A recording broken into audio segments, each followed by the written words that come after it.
అనంతపూర్ అంబేద్కర్ విగ్రహం దగ్గర ఒక 5-6 మంది జంగిల్ సన్నాసి నాయలు కూర్చొని అనితా గారి పర్యటన అడ్డుకుంటాను. రే ఇది మడకసిర, ఇక్కడికి వచ్చి మా పర్యటన అడ్డుకొని తిరిగి వెళ్ళగలుగుతారా?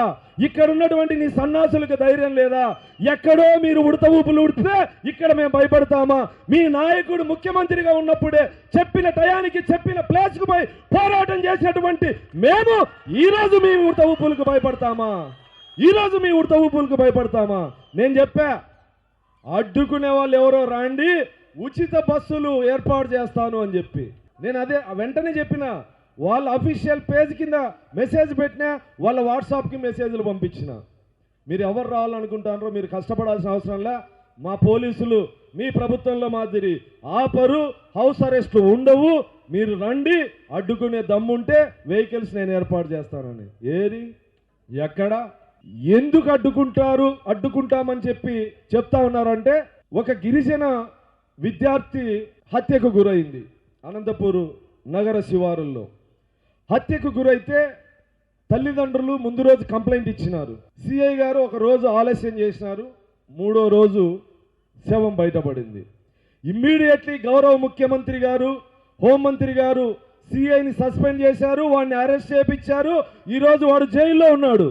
అదే రామగిరిలో ఒక మైనర్ బాలిక, దళిత బాలిక విషయం ఒకటి జరిగితే ఈ రోజుకి 14 మంది జైల్లో ఉన్నారు.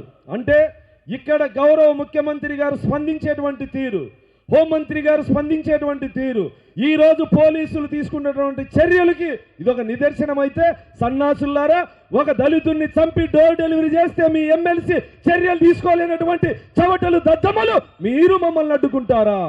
నీ నియోజకవర్గంలో, పులివెందుల నియోజకవర్గంలో ఒక దళిత మహిళని అతి కిరాతకంగా అత్యాచారం చేసి హత్య చేస్తే ముఖ్యమంత్రిగా ఉన్నటువంటి వ్యక్తి కనీసం స్పందించకుండా, ఫోన్లోనైనా కుటుంబాన్ని పరామర్శించకుండా నిర్లక్ష్యం చేస్తూ ఉంటే, తెలుగు మహిళా అధ్యక్షురాలిగా అనిత గారు నేను పులివెందులకు వెళితే అడుగడుగున పోలీసులతో అడ్డుకునే ప్రయత్నం చేస్తే దాదాపు 50-60 వెహికల్లో పులివెందుల్లో అడుగు పెట్టాం. డిఎస్పీకి వినతి పత్రం ఇచ్చాం. తిరిగి వస్తే తెలుగు మహిళా అధ్యక్షురాలు అనిత పైన, ఎంఎస్ రాజు పైన SC/ST అట్రాసిటీ కేసు. మేమెవరు? మాకు రక్షణగా ఉన్నటువంటి చట్టాన్ని మా మీద ప్రయోగించిన తుగ్లక్ లాంటి నిర్ణయాధినేత జగన్మోహన్ రెడ్డి